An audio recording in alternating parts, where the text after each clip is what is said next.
Well, good afternoon, everyone. And we're starting a couple minutes late because of a change in venue. But I'm Dr. Williams, and for those of you who are online, I can't even see how many people we have, but it looks like we have a number, right? Great. It is definitely my pleasure to introduce Dr. Ratajczak, who is our amazingly prolific researcher. He's listed among the top biology and biochemistry scientists in the United States. He comes to us after a lot of training in Poland, and he's been on our faculty for a number of years. Full professor, and he's going to speak with us from his position at the Stem Cell Institute for the Division of Hematology and Brown Cancer Center within the Department of Medicine. He's going to talk to us about hematopoiesis at the crossroads of innate immunity and purinergic signaling, a roadmap to optimize hematopoietic transplantations. Thank you so much for doing this.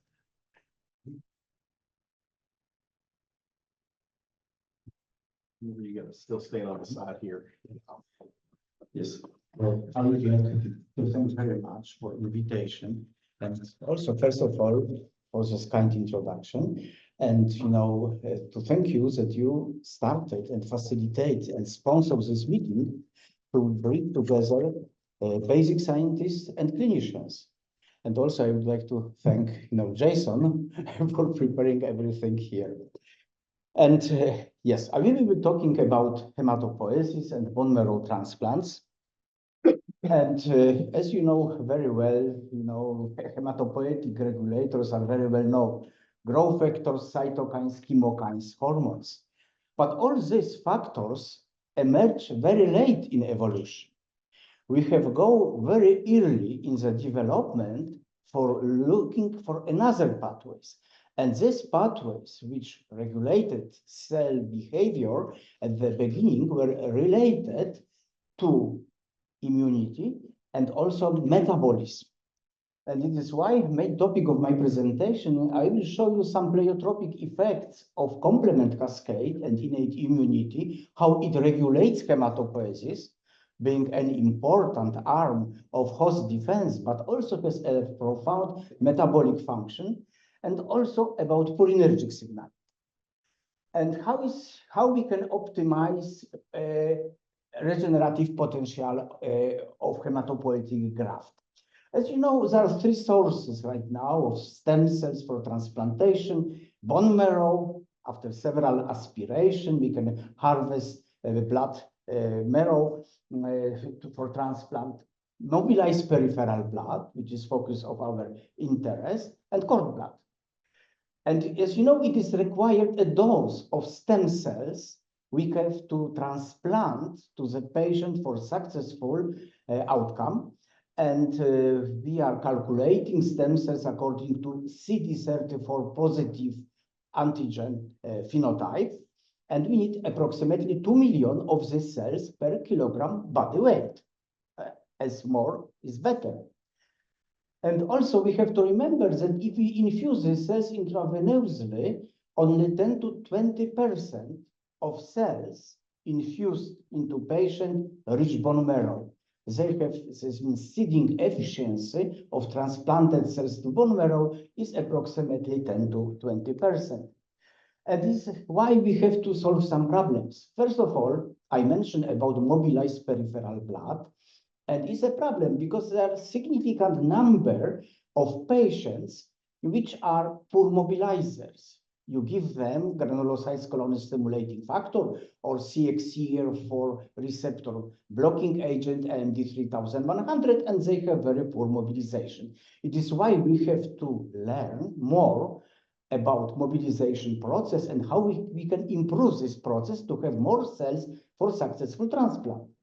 And also what is another very important aspect we are working on, if you infuse cells into a recipient, you have to do everything that these cells will sense very well gradient of chemoattractants in bone marrow for homing and engraftment, and they will navigate successfully to bone marrow. And it is also a possibility to work on this, important task. And I will show you a few paradigms which actually were initiating through the years in my laboratory. And first of all, that pharmacological mobilization and conditioning of recipient for transplantation by chemotherapy or radiochemotherapy induces in bone marrow state of sterile inflammation. And it is shown just, how it looks, hematopoietic transplantation, a donor of cells, right now more and more frequent. We give to the donor granulocytes colony stimulating factor or CXCR4 receptor antagonist. Stem cells are released from the bone marrow, circulate in peripheral blood, and you collect these cells by leukapheresis. This is no need, to aspirate even several hundred times, pelvic bones, to harvest enough cells. Then, a recipient of this transplant is conditioned for transplantation, is undergoing chemotherapy or radiochemotherapy to wipe out old hematopoiesis and make a place for a new transplanted cells. And finally, transplantation is just intravenous infusion of harvested from a donor cells, which have to go to the bone marrow and graft and reconstitute hematopoiesis. In all these situations here, we have a state of sterile inflammation. And we are investigating in several years, and we have shown the most important role here, a trigger of the sterile inflammation is activation of complement cascade and purinergic signaling. And as you can see here, all three pathways of complement activation, if you still remember maybe from school, are involved in these processes. And also I will talk a little bit more about purinergic signaling. Why? Because it is sometimes like this in science that, Gilles Bordet and Paul Ehrlich, they got Nobel Prize 100 years ago for discovering complement. But Jeffrey Brunstock, who unfortunately passed away 3 years ago, in 1972 came with a concept of purinergic signaling. And you cannot believe for 25 years, nobody believed him that purinergic signaling exists. But then, like 20 years back, 25 years back, receptors were cloned, ligands were cloned. A lot of medicaments we are using in the clinic, especially in cardiology, in neurology, in psychiatry, are based on purinergic signaling. But unfortunately, he never got Nobel Prize. He passed away 3 years ago, and for discovering such important physiological mechanism which regulates many aspects of our body, he never was acknowledged for this. And now, what is here most important in my talk?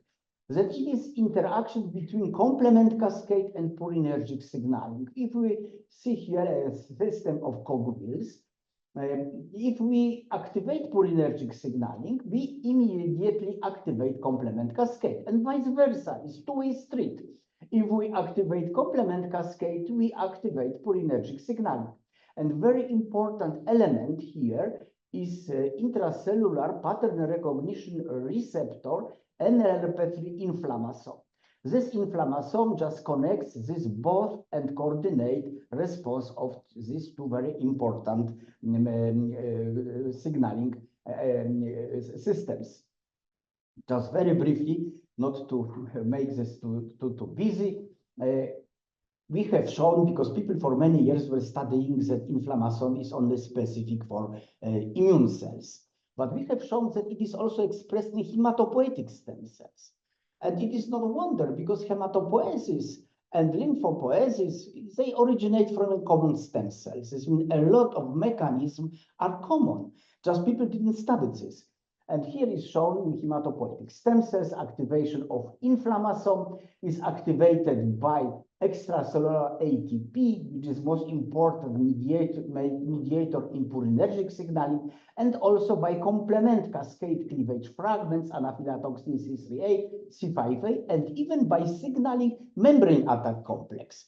This means membrane attack complex can also stimulate cells, not only punch a holes, but also at low level activate cells. And this leads to release of interleukin-1 beta and 18. Interleukin-1 beta is very well-known pyrogen, and also several danger-associated molecular pattern molecules. And this what will be the topic of my talk, that this complement cascade, purinergic signaling, it is a two-way street. They activate on the cells through the receptors, because all these receptors here are connected to NADPH2 oxidase, NOX2, which generate ROS, reactive oxygen species, and ROS are potent activators of inflammation, and then innate immunity inside hematopoietic stem cells regulates trafficking of stem cells, their expansion and metabolism. And we have also at the beginning to talk a little bit about hormesis. What is the concept of hormesis? That is biphasic response to exposure to some stressors. With a low dose of stressor, it could be beneficial for cell. If we cross a threshold, then this stressor becomes damaging. But this low dose of exposure has beneficial effect on stem cells, and I will be showing you today that at low concentration, of activation of complement cascade and purinergic signaling, these effects are beneficial. And as is shown here at this slide, this axis, as I was talking about, complement ATP, leading to activation of NLRP3 inflammation, where reactive oxygen species play important role. At low level, in hormetic zone, they promote mobilization, homing, engraftment, expansion, and metabolism of hematopoietic stem cells, and not only other stem cells as well, but it's no time today. If we cross this border here, we have aging, we have pyroptosis, cytokine storm, graft versus host, myelodysplasia, and development of leukemia. This means we have to remember about this hormetic zone, and it is a very famous song, as you remember, and it's true. What doesn't kill you makes you stronger. This means sometimes all this, dangerous insults, are beneficial. Yeah, of course, at a very low level. Second paradigm, which was coined in my laboratory, that activation of complement cascade purinergic signaling is required for optimal mobilization of hematopoietic stem cells.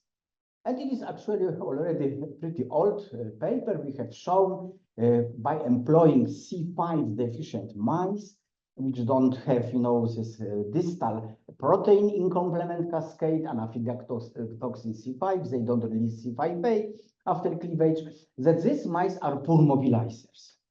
As you can see here, wild-type mice mobilize very nicely. We calculated here on number of clonogenic progenitors released from the bone marrow during mobilization after administration of granulocytes colony stimulating factor. And as you can see, C5 deficient mice are poor mobilizers. It's an evidence that C5 is important in mobilization. And here is also electron microscopy slides from bone marrow sinusoids showing that in wild-type mice is egress of cells, in C5 deficient mice is some defect.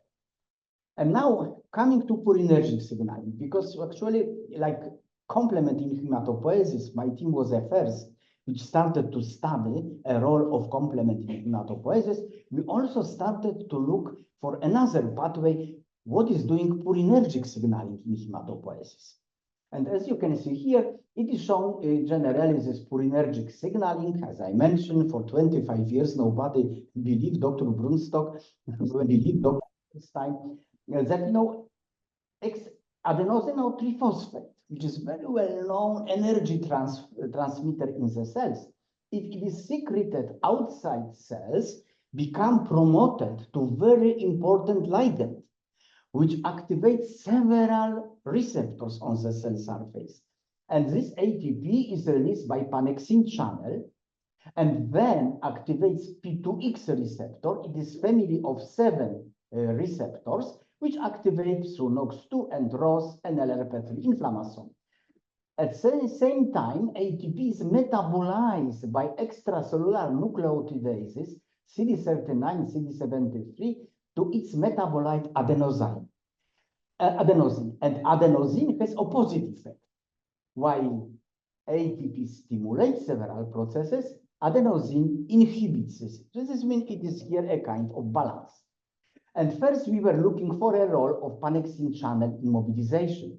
Mice were mobilized with GCSF or ND3100, and here this most important part shown here in the frame. As you can see, a number of clonogenic progenitors released into peripheral blood is much lower in mice where we blocked pannexin channel with some blocking peptide.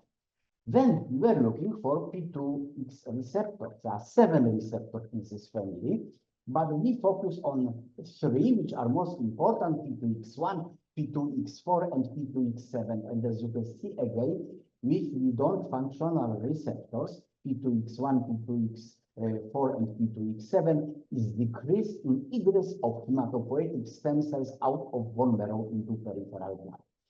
What is also this important, it is some redundancy here in this system. I am always telling that it is with P2X receptor, such analogy to guitar. Now you can play guitar, has several strings, you take one, you can still play. But music is bad. To have nice music, you have coordinated, action of all strings. It is the same with P2X receptors. Then, looking down of P2X receptor, as you can see, NOX2 knockout mice are also poor mobilizers. They release much lower number of hematopoietic stem cells after GCSF and ND3100 administration. And also, finally, if we don't have NLRP3 inflammation, as I mentioned, our team has shown that this innate immunity receptor is also expressed in hematopoietic stem cells. We have defect of mobilization. And this is something interesting also from another point of view, that we have shown that complement is important in mobilization, egress of stem cells from bone marrow into peripheral blood. And we know that the number of circulating hematopoietic stem cells fluctuates according to circadian rhythm. We have more circulating stem cells in the morning, early morning hours than late at night. And it is everything connected to activation of complement cascade, as we have shown. As you can see here, normal mice, they have circadian release of stem cells into peripheral blood. This ZT, it is known in physiology, so called Zeitgeber. These are different times, of when looking for mobilization. And as you can see here, complement deficient mice, they don't have this circadian rhythm of release. And it is also an important implication in the clinic, because as you know, patients usually get stroke at night or at early morning hours. And it corresponds with activation of complement and coagulation cascade. This means, on one side, it is bad activation of complement because of hypoxia, usually of deep sleep hypoxia. But it is important in release of cells out of bone marrow. Now, third paradigm, that activation of complement cascade and purinergic signaling in the recipient, which was conditioned for transplant by irradiation or chemotherapy, is crucial for a proper honing and engraftment of hematopoietic stem cells. And these are our old data. We have shown that, in fact, mice, if they don't have C3 complement protein and C5 complement protein, they engraft, as you can see here, is shift in recovery of leukocytes and platelets. This is defect in homing and engraftment in these animals. But then again, what is recent, we look for purinergic signaling. Again, we block pannexin channel to prevent release of ATP into extracellular space in irradiated or exposed to chemotherapy bone marrow. And what we have noticed is that we have decrease of homing and decrease in engraftment. There are assays we are using that we label cells before transplantation with some fluorochrome, and we are looking how many of these fluorochrome labeled cells home to the bone marrow. Another assay is we are looking for clonogenic progenitors in recovering bone marrow and also recovery of white cells and platelets. You can see blocking of pannexin channel impairs regeneration of bone marrow. But now the same for P2X receptor, and you can see if we have these experiments where P2X receptors 1, 4, and 7 were inhibited, or we have knockout animals, it was also impaired homing and engraftment. And the same if these mice don't have NLRP3 inflammation. Okay, you can see again defect in homing and engraftment. And now I mentioned that in this purinergic signaling at the end, through action of ectonucleotidases, is generated metabolite adenosine, and adenosine has opposite effect on activation of purinergic signaling. And if we mobilize mice, or if we inject them with adenosine at time of transplant, recipient mice at time of transplant, we see decrease in homing and engraftment and hematopoietic recovery. The same if we block one of these enzymes, which is important in metabolizing ATP to adenosine, we have in contrast improvement. This means less adenosine in bone marrow microenvironment, better homing and engraftment. And it is also, I will mention later, come to this important clinical implication. This means we can tell, according to Chinese philosophy and Yang, that while ATP in purinergic signaling promotes inflammation, sterile inflammation, homing and engraftment, then adenosine, which is anti-inflammatory, inhibits inflammation, has opposite effect on this phenomena. And now, what is very exciting and coming from the last 2 years from my lab is fourth paradigm, that intracellular complement network and purinergic signaling operate also autocrine in stem cells. Because as I mentioned, mostly people were studying for many years liver-derived complosome. That liver synthesizes complement proteins which are activated in cascade fashion in peripheral blood. But there were some data from Claudia Kemper, she's immunologist at NIH, when she has shown that lymphocytes, for example, can also express complement inside cells, and this autocrine complement called complosome activates some of biological responses of T lymphocytes. But coming again, looking that hematopoiesis and lymphopoiesis originate from the same cells, we looked what is going in hematopoietic stem cells. And here you can see on the top, we have been looking for expression of complement proteins, messenger RNA for complement proteins in murine and in human hematopoietic stem cells. They express all complosome components. This means complement not only from liver, but is also expressed in hematopoietic stem cells. And here, is also another evidence. It is a control, this is the black or gray bars. And then mice were mobilized with GCSF or ND, and we were looking for upregulation of complosome elements in bone marrow stroma, and also here after lethal irradiation, conditioning for transplant. Everywhere complosome is upregulated. This means it's a very sensitive mechanism that is expressed, but also responds to some external challenges. And what is here also very important, both C5 knockout and C5a receptor knockout mice, as you can see, they have decrease in number of stem cells and also clonogenic progenitors for granulocytes monocytic lineage and also for erythroid lineage. These cells also have impaired chemotaxis, two most important bone marrow chemoattractants, which is stromal delay factor and ATP. And what is shown here also it is defective homing and engraftment of C5 knockout hematopoietic stem cells transplanted to wild-type mice. This means this complosome in stem cells is doing something to facilitate homing and engraftment after transplantation. And to address this issue, we look for metabolome analysis of wild-type and C5 knockout hematopoietic stem cells. And what we have found, there were a lot of different information, but please pay attention here to number 14. Number 14 indicates in wild type stimulated hematopoietic stem cells from wild type for activation of pentose phosphate cycle.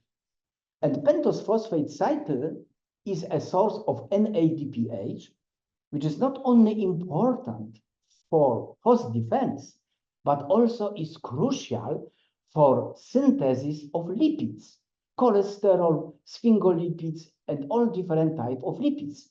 And you know, as you can see here, in C5 knockout, we don't see this upregulation of pentose phosphate cycle.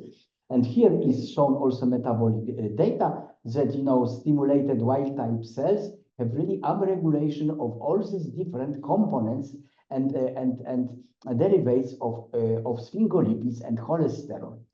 And, you know, then also we confirm this data by PCR. We are looking for expression of enzymes which are crucial in lipid synthesis and cholesterol synthesis are different enzymes in C5 knockout and C5 receptor knockout animals. And you can see after stimulation, you know, we see very poor response in upregulation of these crucial enzymes involved in lipidogenesis.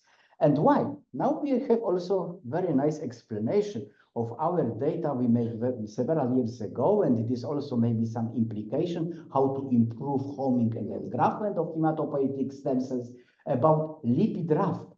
Lipid rafts, you know, are areas in bone membrane, in outer bone membrane, enriched in phospholipids, sphingolipids, and cholesterol. This is everything where, you know, pentose phosphate cycle is involved to provide material for these lipid rafts.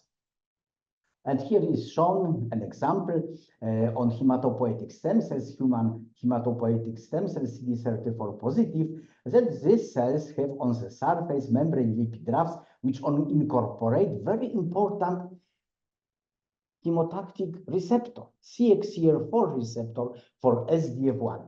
And as is shown here, CXCR4 receptor, this receptor, which is important in keeping stem cells in bone marrow, which is very important that cells become hungry for SDF1 gradient secreted in bone marrow and home to the bone marrow, is membrane lipid raft receptor. Also other receptors behave very similar way. And what is here the important message? That some of the priming agents, and it is here complement cleavage fragments, they promote incorporation of CXCR4 to membrane lipid rafts. And when this receptor is incorporated in membrane lipid rafts, is much better connected to downstream signaling proteins and has much better responsiveness to ligand. It is here in case of CXCR4 SDF axis, but it happens in many other systems that membrane lipid raft receptor play a role. And we are very happy because we found recently by this metabolomic data explanation why, you know, membrane lipid rafts are so important, because pentose phosphate cycle in stimulated cells is activated. And also it has, we have also performed experiments in animals showing that, you know, if we prime, you know, cells before transplantation, hematopoietic stem cells before transplantation into wild-type animals, by exposing to some priming agents and increasing CXCR4 presence in membrane lipid rafts, then these cells have much better chemotaxis, much better respond to bone marrow SDF1 gradient, and they engraft much better, and you have much faster hematopoietic recovery after transplantation. It is something what could be employed in the clinic, very simple approach. Cells in the graft exposed to some priming agent and transplanted, you know, to the patient. This strategy was also, unfortunately, Dr. Holbrook-Meyer, as you know, passed away 2 years ago, but he was also proposing this, you know, strategy to introduce to the clinic. And also another here, molecular data, C5 and C5 receptor knockout mice have much impaired activation of inflammasome. Here is by glow assay, we were measuring activation in wild type and also in knockout mice, and you can see it's decrease in activation of inflammasome. In C5 knockout animals in hematopoietic stem cells, we don't see membrane lipid raft formation, as is shown here by confocal analysis in wild type, and also here is defect in membrane lipid raft formation by biochemical assay. Also, what is important and what we have found and working on this, that this 5 knockout and C5 receptor knockout animals, they have also defect in expression in several enzymes involved in glycolysis and also in metabolism of amino acids. This means complement has very important role in metabolism. It's not only for host defense, but also is very important regulator of metabolism. And here, something what we are looking for right now and we'll be investigating. You can see here, we were looking, in the bone marrow cells for a different type of stem cells. This means not only hematopoietic stem cells, but also endothelial progenitors. We were looking for mesenchymal stem cells, very small embryonic-like stem cells, which our university holds patent on the cells. And you can see, first of all, that we see everywhere in these stem cells high expression in complosome elements, much bigger than in control mononuclear cells, these little black bars. This means complosome plays also a role, what we'll be investigating, not only in hematopoietic, but also in all other type of stem cells. And it is also shown that in C5 knockout mice, we have decreased not only of hematopoietic stem cells, but also endothelial progenitor, mesenchymal stem cells, and most important, pluripotent, very small embryonic-like stem cells. We have been looking also recently for complosome in hematopoietic cell lines. And you can see in several hematopoietic cell lines, complosome is expressed, and also in cells isolated blast from the patient. This means it opens a new area of investigation, how complosome intracellular complement may activate leukemia. And here we also perform some functional data using CRISP-Cas strategy. We downregulated a complosome C3 and C5 protein and K562 and HL60 cells. And as you can see here, after this downregulation, we saw decrease in migration to most important hematopoietic chemoattractants. And also, we also observed here a defect in activation in all the cases of NLRP3 inflammasome. And at the end here, also to connect purinergic signaling with complement, if we look for complement expression in hematopoietic stem cells, you can see the very potent upregulator of especially C5 messenger RNA expression in hematopoietic stem cells is extracellular ATP. And conclusions. For this, what I'm showing that our research established a new paradigm that complement cascade and purinergic signaling induce steric inflammation in bone marrow. And this axis knocks to ROS NLRP3 inflammasome regulate within hormetic zone, metabolism, proliferation, and trafficking of hematopoietic stem cells. We have also demonstrated that C3A, C5A, and extracellular ATP promote lipid raft formation. This means this strategy shows exposure before transplantation makes cells hungry for chemoattractants in bone marrow, that they will much better navigate and engraft in bone marrow. And what is also here very important, why these NOX2 and ROS are so very important. ROS not only activates an NLRP3 inflammasome, but is very important second messenger. Because what is doing ROS, and it is new area of investigation right now, that ROS, by oxidizing cysteine and methionine residues in several proteins, enzymes, transcription factors, structural proteins changes biological activity. This means, ROS is not only, of course, at high level damaging cells, but at low level is very important modificator of several proteins inside cells. And then what is also important here to remember is that not only normal hematopoietic stem cells, but also leukemic cells, and also other type of cells like endothelial progenitor, mesenchymal, and V cells express complosome. And we still don't know, and we have to investigate how complosome regulates biology of these cells. And what I was showing also, why ATP knocks and inflammasome axis stimulates migration of stem cells, ATP metabolite adenosine has opposite effect. And taking home for transplanters information is a short exposure of stem cells before transplantation to some of the complement cleavage fragments for ATP or direct stimulation of NOX2 and NLRP3 inflammasome axis. And there are here small molecules to do this may improve stem cell mobilization and homing engraftment after transplantation. And similar effect will have inhibition of adenosine, which has anti-inflammatory effect and inhibits trafficking of stem cells in the bone marrow. And it is really last slide, maybe a little bit busy, but to summarize, complement, especially we are focusing on this distal part of complement by anaphylatoxin C5a, activates on hematopoietic stem cells through NOX2 reactive oxygen species, but also C5a receptor is expressed on mitochondria, what was not time to show here, and also release ROS. This activates inflammasome. Inflammasome releases several danger-associated molecular patterns and mediators from the cells to amplify this loop, which in low dose has positive effect on metabolism, migration, and proliferation.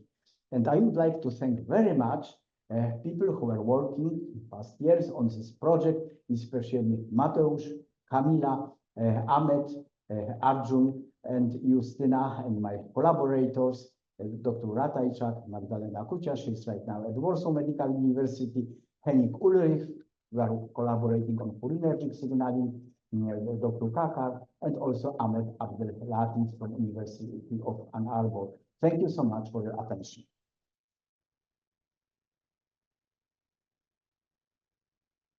Open to questions. It's a fascinating area, and for the clinicians just waiting for the stem cells to solve all our diseases.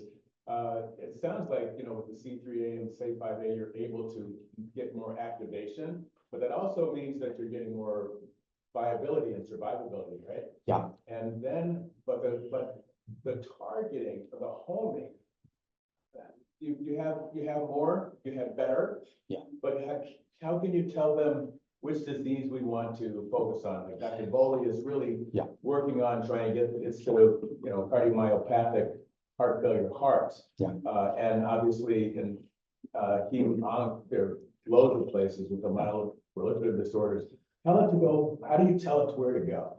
Yeah, you are right that it is important not only in hematopoietic stem cells that we can increase homing of the cells and engraftment by modifying, for example, responsiveness and putting these homing receptors to membrane lipid rafts.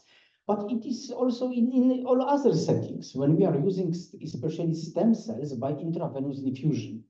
If you infuse, let's say, mesenchymal cells, cardiac stem cells, endothelial progenitors, like in the cardiac failure, these same strategies may improve homing of these cells to damaged tissues. And also what is here very important, we also are thinking, to look, and we have some preliminary data, to look how complosome may regulate cardiac regeneration, how complosome may regulate what happened after heart infarct. If complosome get activated, probably yes. And we target always everything outside, but maybe we have to look inside cells that over we have already activation of complement cascade in the cells, and it can have different effects. May have good, may have bad effects on cardiac regeneration. But definitely, this very simple strategy to improve homing, at least in hematology, in bone marrow transplant. I don't know if there are any colleagues from bone marrow transplant unit here. I don't see. It is a very simple strategy, and it could be, employed. We have just, cells to be transplanted. We expose them before transplantation to some agents which increase formation of membrane lipid rafts to make these cells hungry for chemoattractants in bone marrow. The same if we have poor mobilizers, and we know that significant number of patients from unknown reason, we have some indications that maybe it is because poor activation of complement cascade. But still is maybe too preliminary to tell this, because we are working right now on this topic. We took inject, patient with some agonist of C5a receptor at safe dose, not to cause anaphylactic shock, because C5a is anaphylatoxin. We have to be very careful here, but but this way we can, or with ATP, which is more safe, to increase mobilization in this patient. This means definitely these two aspects, to get more cells for transplant, like through mobilization, and then to do everything to improve seeding efficiency, that these transplanted cells will go to the bone marrow and engraft at much higher rate than, the seeding efficiency 10–20%. Is critical for outcome, because if we reconstitute faster patient, it is first of all less money, less transfusions of platelets, etc. And especially at this phase where is patient has leukopenia, and requires antibiotics, antifungal treatment. Also we can accelerate recovery. And this means it is looking a little bit from different angle. Of course, doing everything what is possible to keep patient in good shape after transplant. On the other hand, we have also to treat a little bit cells which are transplanted. So in cancer, we see a lot of excretion of growth factor, BAMs, FAMs, extra ATP content goes up in circulation, and it goes up in circulation. Could you repeat, Charlie? So in cancer patients, we have high level of DAMP and BAM, ATP, and angiotensin II in circulation. How does it affect homing of cell hematopoietic stem cell during transplant? So definitely, these are universal mechanisms. This what is acting on normal cells may also act on mutated cells.